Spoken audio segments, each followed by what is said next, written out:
రాజకీయాలను ప్రజల మూడుకు తగ్గట్లుగా చేస్తేనే ప్రయోజనం ఉంటుంది. అంతేకాని ప్రజల్ని పట్టించుకోకుండా తాము చేసేది చేస్తాం, ప్రజలు మా దారిలోకి రావాలంటే చివరికి ఫెయిల్యూర్గా మిగిలిపోవాల్సి ఉంటుంది. బీఆర్ఎస్ వర్కింగ్ ప్రెసిడెంట్ కేటీఆర్ ఇప్పుడు అదే చేస్తున్నారు. ప్రజల మూడుతో సంబంధం లేకుండా కాంగ్రెస్ పై వారు ప్రకటిస్తున్నారు. కరెంటు బిల్లులు కట్టొద్దని పిలుపునిస్తున్నారు. కానీ ప్రజాస్పందనను మాత్రం పరిశీలించడం లేదు. నిన్న మొన్న ఏర్పడిన ప్రభుత్వంపై తిరుగుబాటు చేయించాలని కేటీఆర్ ప్రయత్నిస్తున్నారు. కానీ బీఆర్ఎస్కు అవసరమని ప్రజలు ఆ పని చేస్తారా? కేటీఆర్ ఈ విషయం ఎందుకు ఆలోచించడం లేదు? తెలంగాణలో కొత్త ప్రభుత్వం ఏర్పడి నెలన్నర కూడా కాలేదు. హామీలు ఇచ్చారని, ఉన్నపలంగా అమలు చేయాలని కేటీఆర్ యుద్ధం ప్రకటించేశారు. 6 గ్యారంటీ హామీలను 100 రోజుల్లో అమల్లోకి తెస్తామని కాంగ్రెస్ ప్రకటించింది. ఉచిత బస్సు పథకాన్ని 2-3 రోజుల్లోనే అమల్లోకి తెచ్చేసింది. మిగతా పథకాల కోసం దరఖాస్తులు తీసుకుంది. ప్రస్తుతం అవి ప్రాసెస్లో ఉన్నాయి. ఏదేమైనా 100 రోజుల్లో అమలు చేస్తామని కాంగ్రెస్ ప్రభుత్వం చెబుతున్నప్పటికీ తగ్గడం లేదు. రోజురోజుకు విమర్శల వేడి పెంచుతూనే ఉన్నారు. కేటీఆర్ తొందరపాటు చూసి బీఆర్ఎస్ నేతలు ఆశ్చర్యపోతున్నారు. ఎందుకు ఆగలేకపోతున్నారని, ఇప్పటికిప్పుడు పోరాటం చేసి ఫెయిల్ అయితే తర్వాత ఏం చేస్తామని ప్రశ్నిస్తున్నారు. తెలంగాణలో అసెంబ్లీ ఎన్నికలు ముగిసినా మరో పరీక్ష రాజకీయ పార్టీలకు ఎదురుగా ఉంది. అదే పార్లమెంట్ ఎన్నికలు.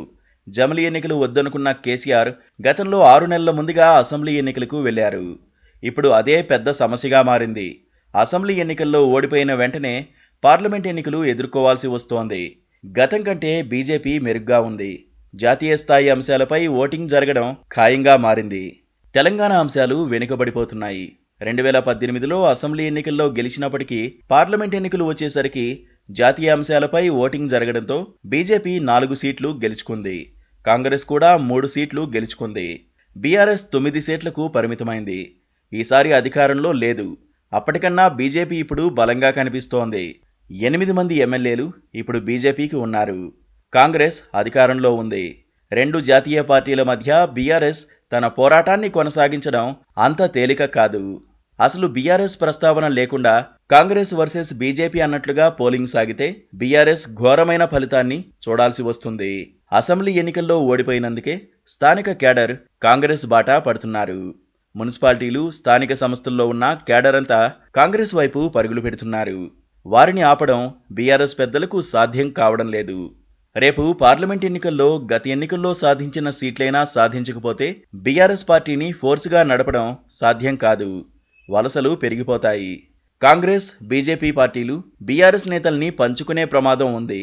బీఆర్ఎస్ మళ్లీ పుంజుకోవడం కష్టమన్న భావనకు వస్తే ఆ పార్టీలోని నేతలంతా తలోదారి చూసుకుంటారు.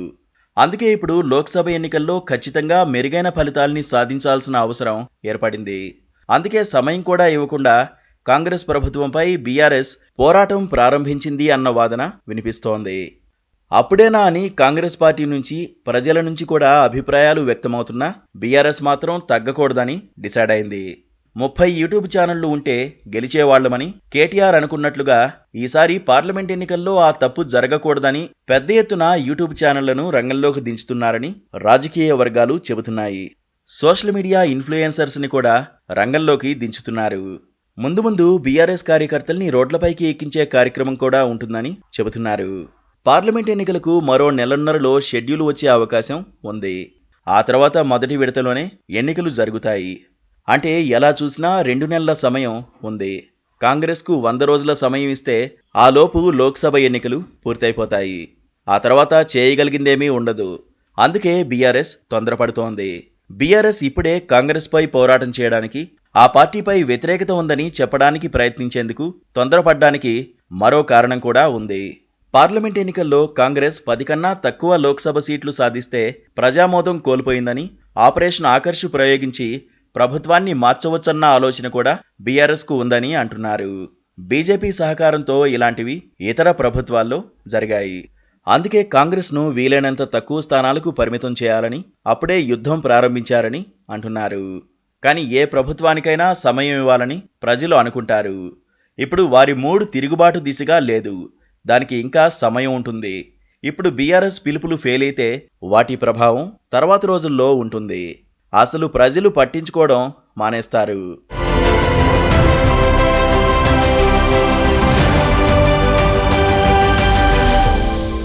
Please do subscribe to Please do subscribe to Please do subscribe to Please do subscribe to KTV Telugu. KTV Telugu. KTV Telugu. KTV Telugu. to KTV Telugu. KTV Telugu. Please do subscribe to KTV Telugu.